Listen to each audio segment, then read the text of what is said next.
Барша қазақстандықтар тезірек көрсін. Жылдам ақпарат. Сәлеметсіздер ме, құрметті көрермен? Біздің каналға қош келдіңіз.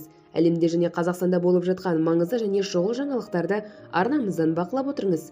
Видео кеңінен тарап, қажетті жерлерге жету үшін видеоның астындағы бір лайк және жазылу түймелерін басыңыз.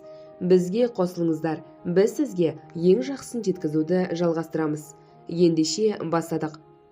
Жаңа жыл қарсаңында азық-түлік қымбаттай ма? Экономика министрі авторларды қолдау орталығы. Ұлттық экономика министрі Әлібек Қуантиев жаңа жыл қарсаңында бағаның өсу ықтималдылығын жоққа шығармады деп хабарлайды бүгін KZ порталы Закон KZ сайтына сілтеме жасап. Әлібек Қуантиев жаңа жыл қарсаңында азық-түлік бағасының өсу ықтималдылығын жоққа шығармады. Тұтыну бағаларының индексінде 550 базалық тауар қарастырылады.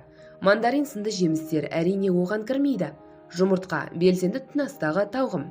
Маусымдық баға өсімі бәрібір орын алады, әсіресе жаңа жылға дейін. Бірақ экономикамыз осындай сипатта жұмыс істейді.